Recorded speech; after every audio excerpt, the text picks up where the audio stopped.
Okay, hello and welcome to Breaking Boundaries, a conversation about the Black experience of Black dancers at Houston Ballet. I am Harper Waters. I'm a soloist with the Houston Ballet, and today I am joined by my colleagues, but more importantly, my friends, and I will let them introduce themselves. So why don't you say your name, where you're from, and your rank in the company, and we can start with ladies first. My name is Kellen Hornbuckle. I'm a core member. I'm from Virginia Beach, Virginia. Amazing. Hey guys, I'm Naazir Muhammad. I'm also a quarter ballet dancer with Houston Ballet, and I'm from Brooklyn, New York. Okay, great. Well, so really the formation of these conversations started with the murder of George Floyd and the uprising of the Black Lives Matter movement, and Houston Ballet took it upon themselves to do some self-reflecting, some learning, and to really do some internal accountability measures. And one of those practices that we decided to embark on was these conversations. So these are going to be, this particular conversation is one of a few, and the unifying quality that tonight has is we are not only Black dancers at Houston Ballet, but we are the current Black dancers in the company. And, you know, I think we can say, I don't want to speak on both of your guys' halves, but I think we're really proud to be the Black dancers of this company. And I think we can agree that we're here on merit and discipline and drive, and we are not here to fill a quota. But the truth is that there's probably not enough of us, right? And that this number could be increased in a company of this size.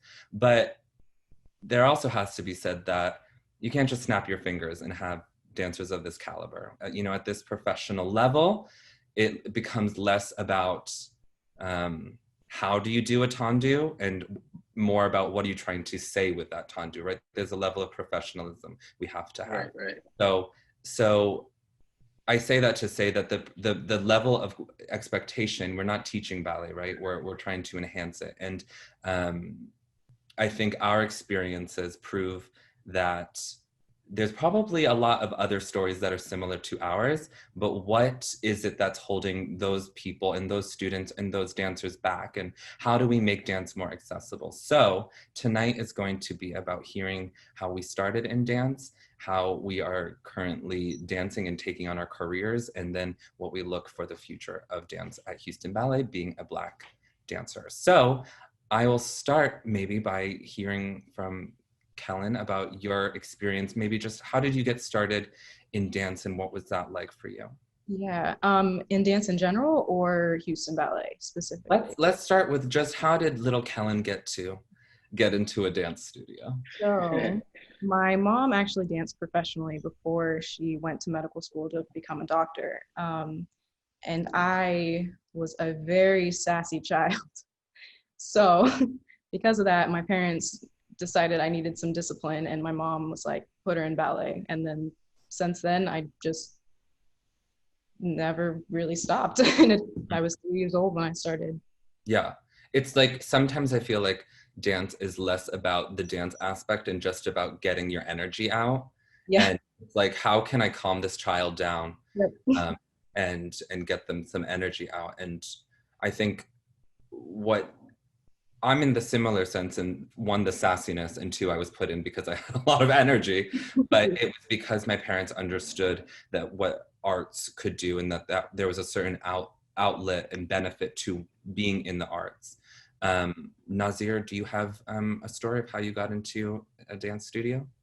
Yeah, I'm gonna have to give y'all the condensed version though, because Oh, it's okay. You can give us the details. so I was in elementary school. I was 6, and there was a woman named Lynn Parkinson.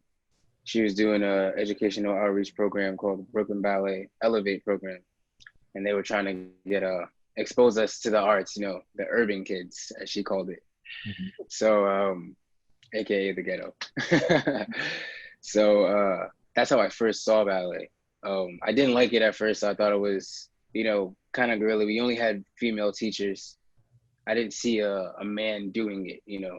And it wasn't until the last moment when I saw a Black man walk out on the stage. He had like a huge afro. he was kind of ripped, cut up jeans. He was doing obstacle turns and lifting the girls, double soda boss, manege.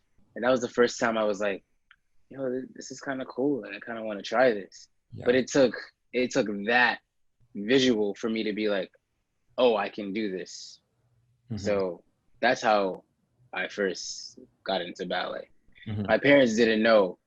Shakir and I were doing ballet. We were doing ballet behind their backs for quite a while, until we had a recital, and Lynn called home, was like, we need to speak to your parents. Like, you guys are 7 years old. So that's how my parents found out that we were dancing. Amazing. Yeah, so it's interesting in just hearing both of you that you, Kellen, had the visibility of your mother, and Naazir, you had the visibility of seeing a dancer before you. And it's like, there was not the idea of, oh, I can become a dancer, that was already in your brain. You had to see it to know that it was just possible to even start that, right? And I think that that is what we're trying to fix in this time and in this moment, is how do we increase visibility in just giving kids just the idea of, look at what's happening and you can do it too. So I'm curious about, how do we get Kellen from in the dance studio to Houston Ballet? Was it a summer intensive? How did you know about Houston Ballet? Yeah, so first I knew about it because Jacqueline Long, she's from my studio, and her mom taught me when I was little, like a baby. So she was there, and like, when you audition for your first summer intensive, I auditioned up a bunch of places, and I remember my audition it was Sabrina Lindsay and Claudio were teaching, and I was 11 years old, this teeny tiny little thing, and I was so scared. But I remember, I don't know, Sabrina like made me laugh or smile, or Claudio said something to me, and I ended up getting accepted. And then since then, that summer intensive, they kept inviting me back, and then they invited me for the year to be in the academy, and then HB2, and then here I am. The rest is history. Yeah. When you, like, I'm curious, when you were doing those auditions and you were auditioning for Houston Ballet, was there ever a moment where you were like, or did you notice that there were other Black dancers around you, or were you like, was that nothing that like ever crossed your mind? Or?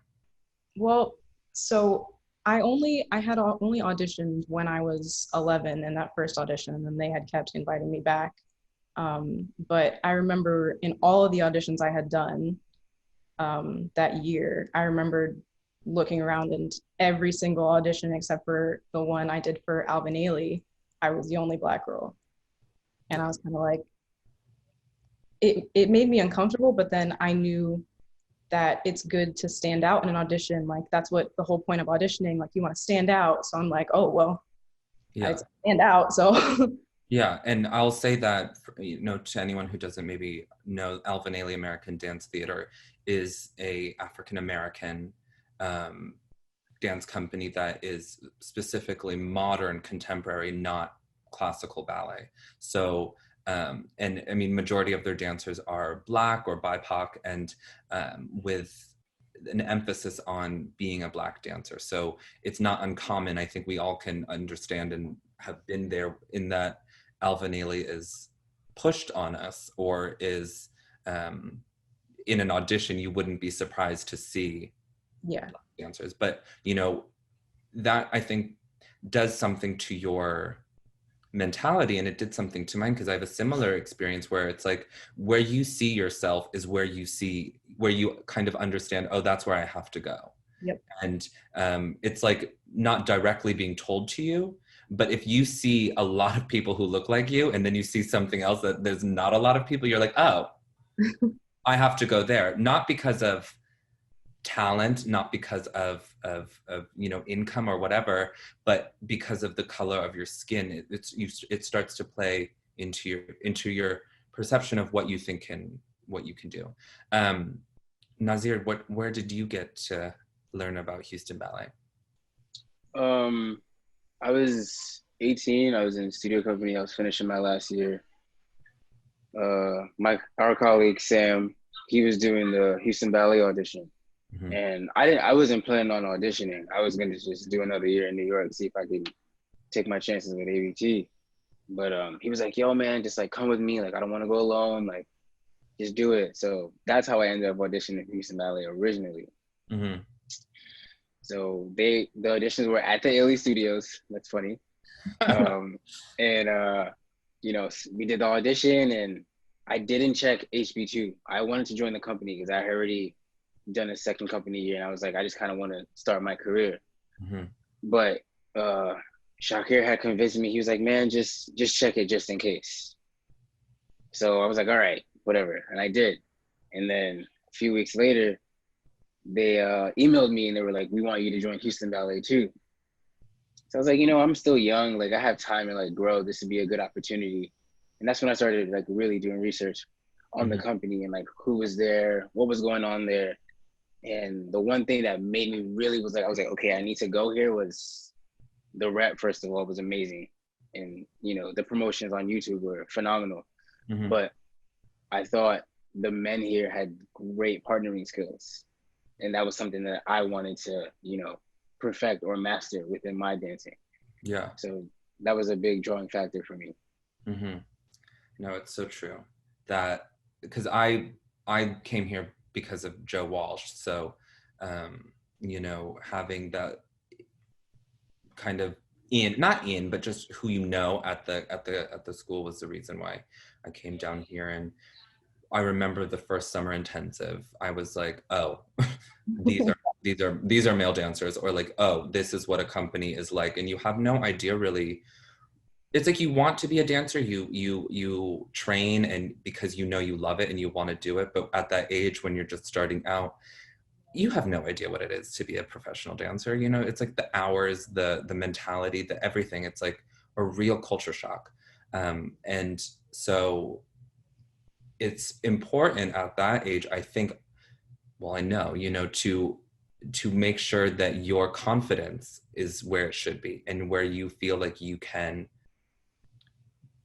work hard and you can be accepted. And so when you don't have that in other places, it can be detrimental. And, you know, I'm going back to Ailey and then Houston Ballet and the audition process. I will say that, and I don't know if you guys find this the same, that Houston Ballet, Alvin Ailey, and Dance Theater of Harlem are usually the companies that are, when a student is auditioning, their Black student is auditioning, they're like told, go here, because all of those three companies, they have a Black dancer or a Black affiliation as the kind of their forward-facing image. And so I'm curious, when you got to Houston Ballet and you know you said that it was because of the male dancing, and then Kellen, you knew Jack. Like, what was it? How were you welcomed? Like, what was it like? Did you feel accepted? Did you feel that what was the vibe, or what was the energy of coming to Houston Ballet? For me, I felt very welcomed. I came from a very small studio at the time. It was much smaller than it is now. Mm-hmm. Uh, with like the same people that I have always known. So like it was the first time I was actually meeting like all these other dancers. And then I remember seeing you guys were performing Romeo and Juliet on this stage that with like sets and just everything I had never seen before. And I thought that was the coolest thing in the world. And I was like, well, they're doing it, like maybe I can do it. And I don't know, that summer intensive was just time of my life. I remember having so much fun my first summer intensive.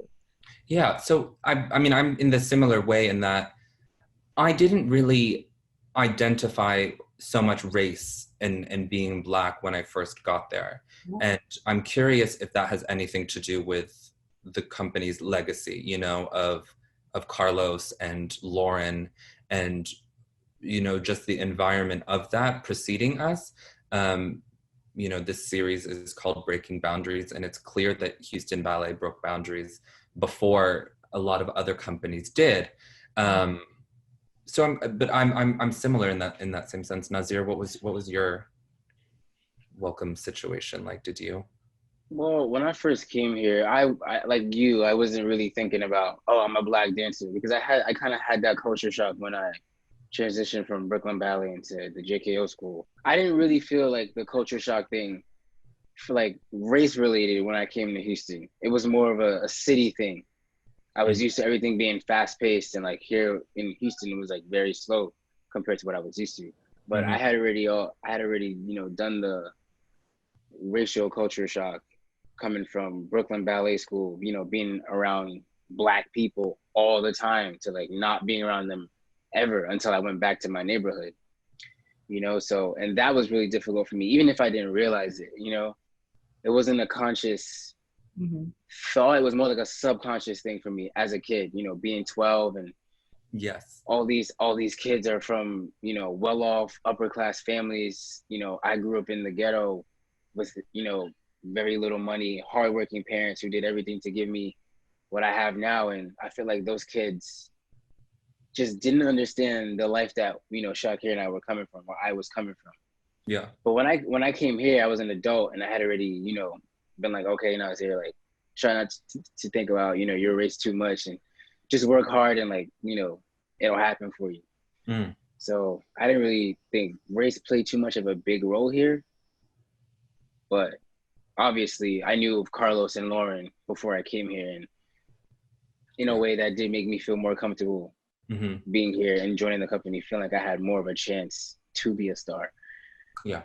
I think what's a number of things in just listening to you both share is that Kellen coming from Virginia, which is predominantly white, or where you were from, correct? Yeah, I think that's also what's kind of similar, but also different than Nazir is that maybe the reason why when I came to Houston, I didn't really even notice about being the only black dancer is because since preschool, even first grade, all through all of my grade school, I was always the token black kid, so I had already been used to that. Kind of similar how like when you went to ABT, you had already had that switch and you'd just been used to it.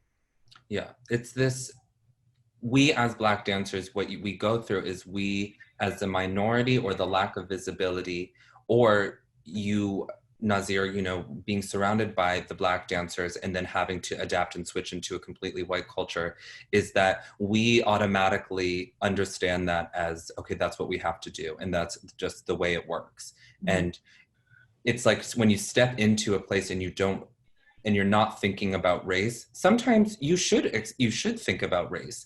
Owning equitable space and having a seat at the table as a Black dancer and as a Black person is a value. And so to not even step in and acknowledge and say, okay, I am one of the only ones here and that means something, rather than just stepping in and being like, okay, well, you know it's definitely a mindset. And I think that that's what we're learning, is that it's okay to own your Blackness, right? And to own Right. that being your difference, and to say, I have a valid seat at this table. And that kind of I want to go into, before we start talking about current times of your careers, is that with that like understanding of, okay, like I'm already the token Black person in this place, we start to experience microaggressions, or like well-intended ignorance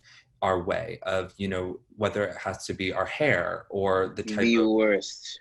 our hair or our shoes or makeup. I personally, coming from New Hampshire, where that is white, white, white, I'm already being like, people have touched my hair all the time, and I'm like, and I accept that as, oh, that's what it's supposed, like, that's okay. It's okay to just touch my hair. And so when I'm told to change my hair for a role or something like that, or I have to lighten up, I then take that as, oh, that's what I have to do as a dancer. That's what I have to do to succeed.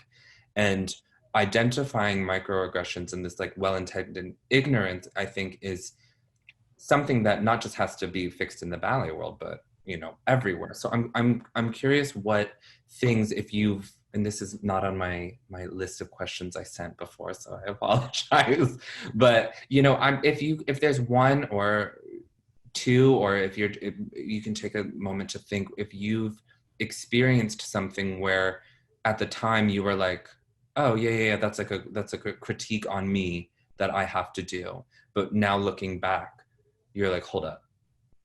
That might have been something that, despite their intentions, it comes across as ignorant and racist. I had someone once tell me that I have to look the part because I had a certain haircut, the haircut I have now. And at the time, I was like, yeah, okay, I'll cut my hair. I'll cut it shorter. Because, you know, having a kid and play flat top isn't the thing for ballet, you know? But now that I think about it, I have the same hairstyle now and I was, you know, the Nutcracker Prince. Yeah. So looking the part is just another way of saying you have to look more like the white people here to pass version of that. Yeah. To pass for a prince. This is not what a prince looked like, but they were African princes with this haircut. So maybe not a Disney prince, the Disney prince, but still a prince, you know what I mean? And that didn't come until right now, my, you know, late teens, early 20s. Yeah. So, yeah, I mean, but I feel like back then I was just like naive, you know, and afraid to say, I'm not going to cut my hair. Yeah, it's like you have the gut reaction of, why do I have to change my hair if other people's hair, no one has the same hairstyle, but a lot of people have the same color skin. It's just my skin is different. So then why am I being singled out? But it's then, oh, okay, well, I'm literally the only one. So I guess I should change. Kellen, do you have any? Or? I do have one. Okay. I wouldn't say that this was like racist. I think it definitely was just ignorant. It is what it is, kind of microaggression in a way. But since I've been in HB2 in the company, we've done a lot of ballets where the core girls have been whitewashed. We've done Bayadere, Giselle, Swans, you know, all of those. And I definitely understand the aesthetic and the idea of being whitewashed, you know, like everyone looking the same. It does look very beautiful on stage. I will say I love it. I think it looks great. But when you get a note saying you don't look as white as everyone else, and I'm like, what else are you? You know? Surprise! Yeah, I'm black. You know what I mean?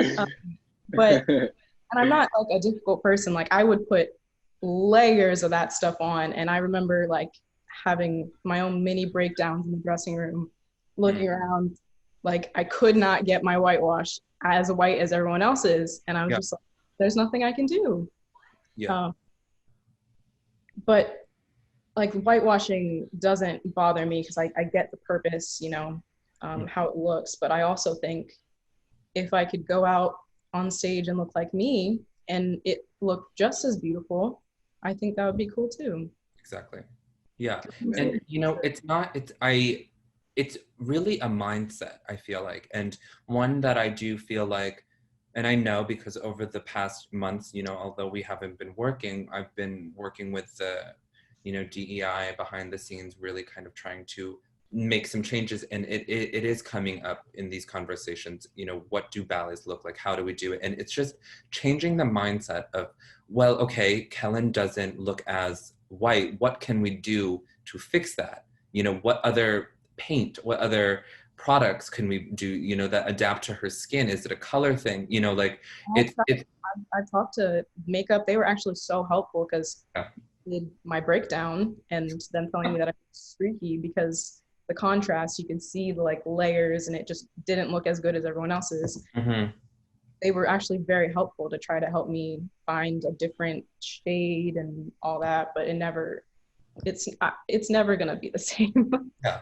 And I'm just in thinking about ballet, you know, like think about it, like Swan Lake, right? It's a bird. It's a bird. So what is the right, is there a right human bird? No, because it doesn't exist, right? So, and it's just like with the Little Mermaid, you know, in Disney, and they casted a black girl, and people kind of got an uproar about it because in the mermaid in the cartoon was white, but it's a mermaid. Like mermaids aren't even real. Like, You know, so I think it's part of these conversations is to open people's mind and to share our experiences in switch people's perspective of certain things that never would have crossed people's mind because they were white. And that's not to say that they weren't looking for it. It's just it was never been presented to them. And stepping into a place of privilege and understanding where you come from is a really, really, really difficult thing. And I'm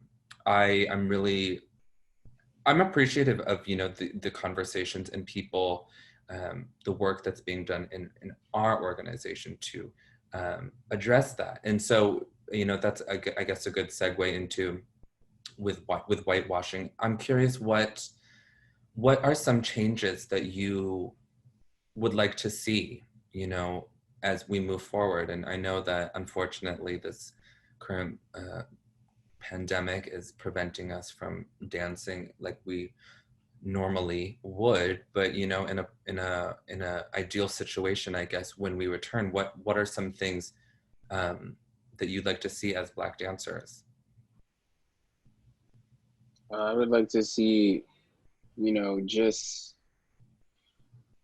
I mean, as far as like for, you know, casting and like dancing, I don't really have complaints. I feel like I've gotten to do a lot of things, Mm-hmm. you know, especially for my rank and my age. You know, I've been given some great opportunities, Mm-hmm. and that's all thanks to Stanton, obviously. But just, you know, more, you know, for like Kellen's whitewashing situation, more consideration, more thought about, you know, how is this affecting, you know, them? Because I feel like, you know, ballet companies, even if they don't mean to, they tend to generalize and think everyone is the same when we're all individuals, Yeah. you know, and nothing about anybody is the same.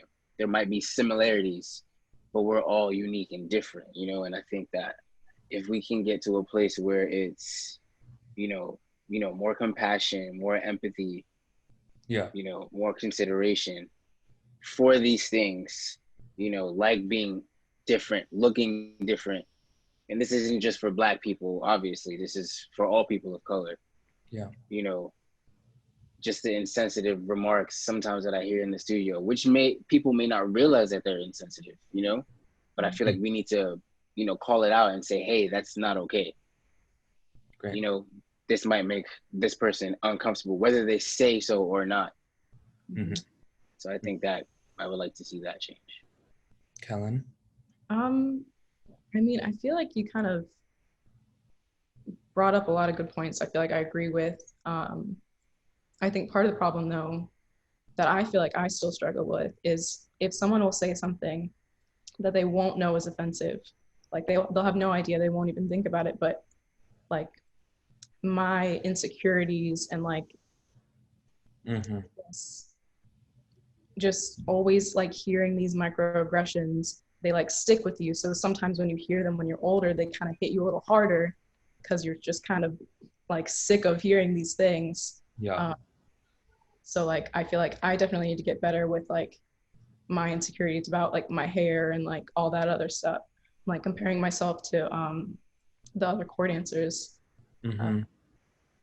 So that's part of it. I think it's definitely like I don't know, I need to be better at knowing that sometimes people really don't mean to offend you, and like try to educate them and not get like defensive, or do you know what I mean? I don't know. Yeah, I think, and I will say this, and I was gonna, you know, at the end say this, you know, thank you for being a part of this, but I think I don't know if it's like anything, I don't know if it's like any other job, you know, I've only been a ballet dancer, we've only worked in the ballet company, but there's something about a fear of using our voice and speaking up. And I feel I can confidently say that a part of that is because we are Black.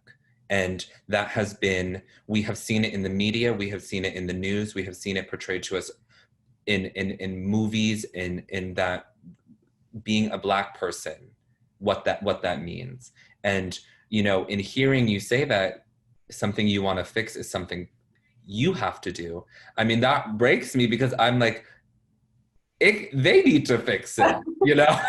You know, and I understand that, because the thing is, I think back, I'm gonna age myself, you know, I think back to when I first joined, and it was like, all I wanted to do was succeed. And all I wanted to do was to dance, right? And there are older dancers, or there are people in the company who, like you were saying, will say something that is a joke, or isn't, you know, that they're not trying to hurt you, but it hurts. But you don't say anything out of fear of seniority, or what is this going to do to my casting, or am I going to be punished? And, you know, finding your voice is something that is so difficult. But right now, I would say to you, use it. And you have the system, and you have the support of us behind you, because I think what we'll realize is that these people are, they need to be called out, but also they will forgive you for it.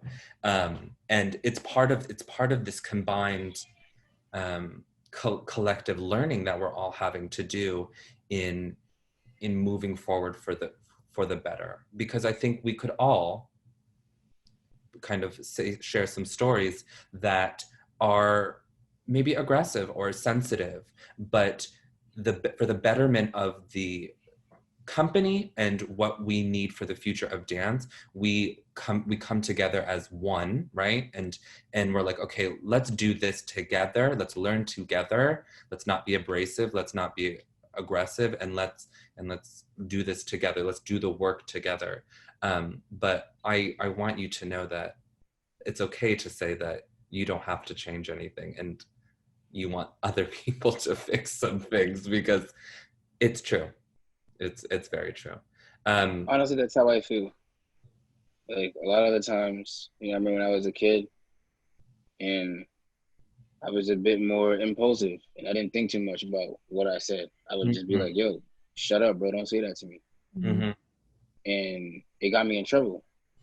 So Yeah. I think now, me as an adult, I'm a little more hesitant when it comes to those situations, because I'm like, well, how am I being perceived? Am I being perceived as the angry Black man? Yeah. Or am I going to be respected as an adult saying, yo, this has offended me, I don't like it, can you please stop? And it's a thin line, because it's true. It's a very thin line. You know, I feel like I'm, you know, treading water. Oh, it's getting hard, I can't breathe, maybe I should just leave, you know, maybe I should just stop. Then at the same time, I'm like, well, if I don't, you know, set the boundary now, then that sets the tone for the relationship that me and that person have. Yeah. So. And so much of what we do is not spoken. You know, it's like how we are casted, is a performance-based thing. And so our words and how we speak to people holds sometimes greater value, or there's greater risk, we think, as Black people, I think, to say anything, because that's like the only conversation that we're having with someone who, you know, is making a choice about us, and or our peers, or something like that. So yeah, I'm before I keep going, and we're almost done, but just going back to what you were saying, Naazir, about when you were being impulsive. I'm a bit, and you've spoken about Shakir, who's your brother, to those who do not know. But I'm wondering if you could share a bit just about your upbringing. And I know you kind of spoke about it a little bit, but what that impulsive nature, maybe where that came from, or why you were impulsive, if you don't mind. Yeah, I mean, when you grow up, man, in a place that I grew up, you know, it's very toxic, and toxic masculinity rules. where I'm from. So if somebody says something to you, somebody does something to you, you got to defend yourself at all times. It doesn't matter. And that's what we grow up knowing. That's all we know, until we're exposed to different things. Like I was fortunate enough to be exposed to. So growing up, I was growing up in Flatbush, and for people who don't know what that means, it's gang ridden. That's literally all it is. There are little pockets that are nice, of course, obviously, like any neighborhood, but it's gang ridden, especially the part that I grew up in. So the Crips ran my neighborhood. All my friends were older cousins, brothers, all that stuff. I was doing ballet in that environment though. And it wasn't like my parents put me in it. I wanted to do it. That's the biggest difference. Mm-hmm. So I heard terrible things growing up. Fag, homo thug. People would come up to my, my cousins and my brothers and be like, yo, little cousin's doing ballet, man. What you got him doing, son? Like, why you doing that? And like, I kind of felt guilty because I was like, I love this so much, but like, I can't be open about it because people are going to say things about me. People are going to do things about me. And the way I handled that was I would fight people. So if someone said that to me, I felt like, well, one, if I beat him up, he can't really call me a punk anymore because I won that fight. And it also trickled into, the way I treated women. And that, they're calling me gay all the time. Well, if I sleep with more women than he does, he can't really say that about me because I'm getting more than what he's getting. And like now that affects my adult life because these are habits that I built. These are, things that I was taught from the people that I looked up to the most. Mm-hmm. And that's where I got that impulsivity from. And, when I was in high school and I got into ABT, I was lucky enough to get, anger management counseling. And that helped me a lot, to become the man that I am today. I learned these techniques, and I, had someone telling me you can get respect without being impulsive or toxic or a man, because what really is a man? Is a man someone that sells drugs and shoots people? Or is a man a guy that is, compassionate, respectful, reliable, obedient, kind? A man is a man, and there's no definition of that. So, yeah, that affected me a lot. And, ballet, and I'm just fortunate enough to have made it on the other side, not like, it killed some of my friends, put some of my friends in jail. Mm-hmm. So well, thank you for sharing that. And I think what people don't know is when they see you be the prince, the regal prince in the white and act 2 of the Nutcracker, and it's like beautiful lines and the music's going and it's holiday cheer, they might not know what stories you hold and what character you have and that got you there. And so it's important for people to recognize that behind the dancer is a human, and we all have stories, and it's important to treat those stories and acknowledge those stories with respect, and to understand that everybody deserves the courtesy of knowing that and getting to know that and respecting that. And in the nature of sharing stories, Kellen, I don't know if you would mind sharing what you shared to the dancers about the story with your mom. And because with this conversation, I think it's important to, and obviously you don't have to, but I want people to understand what we as Black dancers carry with us into the studio. Yeah. I mean, I prefer to not share that story specifically, but I will say, sure. What's really interesting though is that all 3 of us grew up very differently, right? And all of us, to an extent, have dealt with racism directly, indirectly, all of that. And that's what's kind of crazy, is that really no matter where you're from, no matter how you grew up, we have all dealt with blatant racism.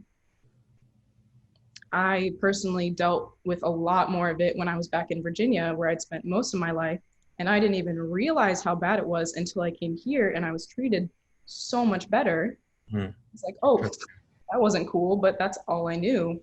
Yeah. So like when kids from my school would post stuff on Instagram about parties and they'd say no coons allowed, like I was just kind of like, oh, well, he got suspended. That's cool. Like whatever. Like that's just like something that I was just kind of always around until I came here and I got older and I was more educated and I was like, that stuff's not cool.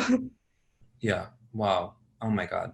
I That's mean, yeah. just like the tip of the iceberg. I mean, like I'm sure all of us could go on a list of the things we've been called, the like the names, all of that. But Yep. Yep. And those are like scars, right? Like you carry that with you. And the more you, and I think what's surprising about it is that we don't, we never feel compelled to share that. We never feel compelled to, it's just accepted. It's like, yep. And that's why I think right now is so difficult for people who aren't Black or for people who aren't BIPOC or, you know, different, because they've known us for years, built relationships with us. And so it's this unlearning of things and or like like meeting people and, oh, you did that, you like it's a reintroduction to people, which is not going to happen overnight, right? But to just hearing you both share that is just, like you said, the tip of the iceberg of what dancers who are Black and Black people in general are carrying with them. But just to, I guess we can switch gears to, you know, a bitter wrap up mood. But I just was wondering if you guys wanted to share any of your favorite memories about being at Houston Ballet. If you had a favorite ballet or a favorite role or a favorite memory that has happened at Houston Ballet. You know, I was thinking about this and I couldn't pick one. I have like a few. Well, I mean, it's good to have more than one. I think the biggest one for me was actually when you got injured and I had to go on for you, like last minute, sort of. What did I do? I think it was your back and it was for Miller, like my first year in the corps. Yes, yes. I was so nervous, man. I'll never forget. My heart was like, yeah, my heart was pounding on my chest. And Karina like held my hand as we walked out and she like squeezed it 3 times. She was like, you got this. And I was like, okay, like I'm gonna do this.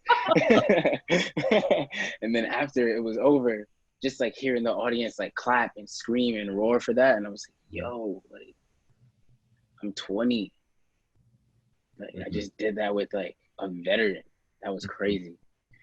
That ballet So was that was it. that ballet was Sons de l'âme, a pas de choreographed by Stan, and I'll say that that image is what is used for Naazir's blog post about Save the Arts. If you want to continue reading about that, Kellen, do you have a favorite moment or memory?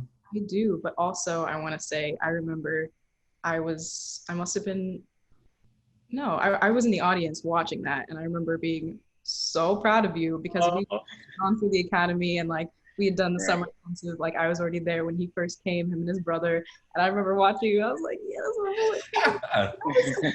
Yeah, I was doing it. yeah, I was so proud of him. And like when you did your first Prince, I was crying backstage. I was like, oh, that's my boy. That's all for that. My favorite moment, it's hard because, you know, like I'm so new to the company, but I would definitely say that first show of beauty that we most recently did. Okay. I was so proud of myself because I had done 5 roles that night, and it was like 3 months after I had gotten my knee shin surgery, and I didn't think I was going to be doing anything. I thought I was going to be doing a sitting, standing role, but I was doing it all, and I was like, okay, cool. But that was a good moment for me. You core girls, I mean, power to you. If you ever hear me complaining about being tired, just remind me of this moment. Okay. Just shut me up real fast. I mean, I do have a few years on you, but still, we need to put things into perspective. That is wild that you guys do like 5 to 6 roles in an evening, and then double show days the same. Yep. It's incredible. I think one of my favorite memories is the first time that I danced Clear for the company. And it's just when you have these like iconic ballets as part of our rep, that come back a lot, it's like you're teased with it all the time and you're like, I really want to do that. I can see myself doing it. And, you know, of course, seniority and things play a part into it. But when you get to do your dream roles or something that you wanted to do, it's really, really special. And I will say, especially when, like, I just, you know, this is about being a Black dancer. And I think that going back to lack of visibility, it's hard to have dreams or to dream of something if you don't know it is possible. And I never saw a Black dancer do Clear, that the part that I was doing. I didn't, you know, I was like, could I do it? Am I like allowed to do it? And then I did it. And I was like, work. But, but I think it's really, I commend you all for, you know, every day coming into the studio. I commend you for working hard and sharing your story, and know that you guys are a part of change, and it's not going to be overnight. It's this stuff is real time change, you know, and it's putting in the work right now of just being ourselves and showing up, having these conversations that will hopefully motivate the next generation of dancers to step into a studio, to know that it's possible. You know, yeah, we're part of the change. But I will end it there and say thank you for joining us for this conversation of breaking boundaries with Houston Ballet. There will be more conversations on more topics, but I encourage you all to listen to all of these panels with the Black dancers of Houston Ballet to understand the Black experience at Houston Ballet, and know that Houston Ballet is breaking boundaries, and will continue to break boundaries. So on that note, good night or good evening. I don't know where anyone's watching this. Bye, you all. Bye. See ya.